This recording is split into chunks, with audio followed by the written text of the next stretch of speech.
everyone. Jill here. Welcome back to my channel and welcome to the Cherry on Top YouTube hop. I always want to call it a blog hop. YouTube hop for October. And as you've probably figured out, the prompt is harvest or Halloween or fall, which is perfect, I think, for, starting out October. And as you can see, if you read the title of my 12 by 12 layout, it's my season. I love fall. I love Halloween. I just was really excited to respond to this prompt. But one thing that I thought I would do, in part because I don't have a lot of new Halloween or fall supplies yet, and even though I probably could have pawed through my stash and found plenty, I wanted to work with the idea of doing a fall or seasonal layout, but using products that you have for year-round. And so let me just walk you through the process of creating this page about fall. Still a little wet. So, okay, the first thing that I did was I looked at my distress sprays and just chose some colors that for me captured a kind of fall vibe. So mustard seed, I wanted to use speckled egg, which is such a pretty color, and you can see it coming through. It's not the dominant color, but I think it adds a really nice kind of moodiness or blue-gray sky vibe. So I was really, pleased with how that turned out and how well it worked with the other colors.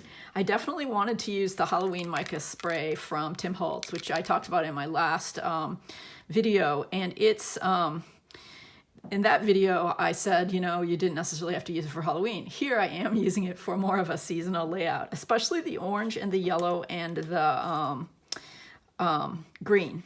Because it just kind of turned out as I played with these colors to see where they would lead me, that they worked really well with this kind of, this image of the pumpkin and the kind of the idea of the pumpkin with its orange and its little bit of green and its green in the stem. And then I knew I needed to get some black in here because I think the black kind of grounds everything, and also it's great for a little bit of more of a Halloween look rather than a harvest look. I originally thought I was going to go with browns and with the crooked broomstick spray, but I'm really happy that I decided to veer it toward black. And even though this isn't a jack-o'-lantern, still work with the idea of Halloween. Okay, so that's the first thing I did. I sprayed those. I brought my water sprayer just to emphasize that when you spray these inks, it's really good to keep adding water until you get the kind of flow you want, because they can get, when you first spray them, they can get too intense in some places, and it's really good to just water them out. That's something I think I've learned through practice of working with them. The other thing is you want a pretty good paper. It would work on plain cardstock. I used the Vicky Bouton mixed media paper, which I think you probably can find in a Cherry on Top's shop. It worked great. It holds a lot of water. It holds any kind of mixed media you want to throw at it. When I was done laying down these areas of color, and there are three of them. One is kind of dominant, the other's pretty much almost as big but a little more spread out, and then just a smaller area. When I was done with that and I printed my photo, I guess I will say I did some treatment on my photo because I wanted it to be evocative of the season as a whole, not really this one moment of a pumpkin sitting on a doorstep. So I added some kind of layers of visual confetti and orange. I kind of like the way it highlighted the leaf sitting next to it. And then I printed it, and at that point I thought, what papers go with that? And that's when I realized you really don't need Halloween papers, you really don't need fall papers. I ended up reaching out, the Jen Hadfield line, and using these smaller papers. The colors I thought worked just great with their blues and oranges and greens. And then also the flowered paper that brings in all those colors, I thought was a really nice kind of contrast and an interesting, instead of going with leaves, just to stick with flowers, which do hang around in the fall for a while. And then ultimately I used some black, and I found that from this Prima pad. And here's the black I used. You can just see a little bit around the edge. So that's pretty much all I did with pattern paper, but I wanted to kind of carry the paper around the layout a little more. So something I've been enjoying lately is just cutting circles, small circles, hand cut from the paper to create a kind of confetti. So I did that too with the paper. The other thing I grabbed that is summery is this Heidi Swapp Carefree line, the sticker book. And the sticker book gave me this sticker that says, "Time, please stand still. Okay, thanks, love me." I didn't need any journaling after I found that, because that's really what I wanted to say. I love fall, but it goes so fast. I always just try to soak up every minute, because it's a busy time and it always goes really fast. Also from this Heidi Swapp book are these stickers.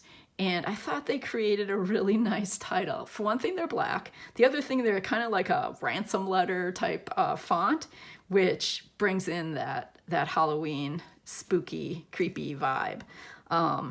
Okay, so far so good. All of that was working really well for me. And then I wanted to, once I had all of that done, those are kind of the big pieces of the page, but I had so much fun, as I always do, with the embellishing.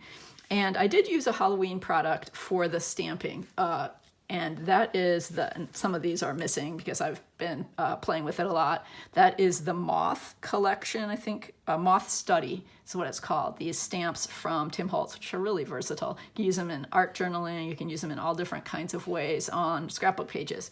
The way I used them here is they're like kind of all flying up. And I decided to make them gray because I didn't want them to be like the focal point at all of the page, but I wanted their presence to remind me when I looked at the page, or anyone else looking at it, that what I really love is being outdoors and kind of the fall beauty, the colors of the leaves, which I tried to capture in the mist, and also, the pumpkins on people's doorsteps and the moths and other critters in the fall. So that stamp set really was fun to use for that. This cute little kitty is from another stamp set, a Halloween set, and I didn't want a lot of Halloween going on, but I love this cat, and I felt like I needed something that would kind of accent the title. So I stamped that. I love sequins, and I thought when I was doing these colors, gosh, it reminds me of this collection from Catherine Pooler called Des Moines. And I love collecting these and getting all the different colorways. So this is, it's got some green in there, and then the oranges and the kind of amber copper colors. So I put a bunch in my title, just using, people always ask what adhesive, just using some collage medium. I also used, threw a few of them into some of these clusters, and up here it's kind of hard to see, but I stapled one of them on. The other thing that I did that was a little bit new for me, an experiment, was I had just gotten some of the cool new colors of stickles, and this one is called Dark Matter. And gosh, it's really great. I used it through a relatively small stencil, a diamond stencil, and I don't know if you can see how it sparkles.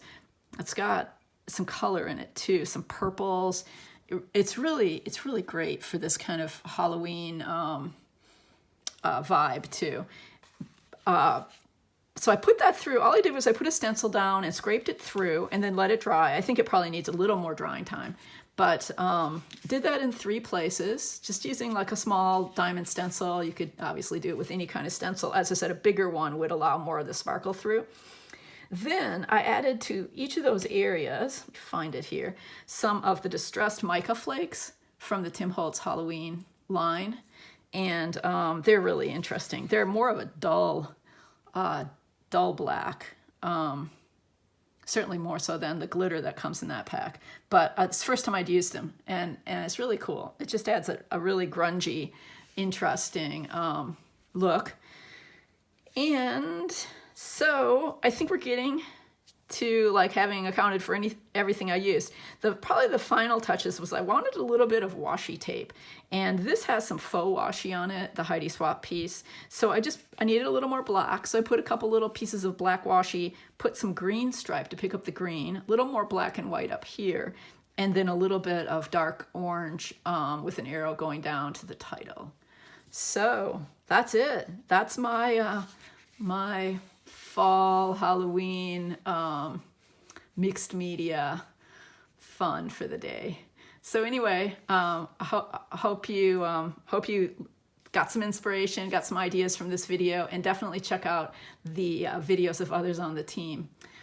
Thanks for joining me today.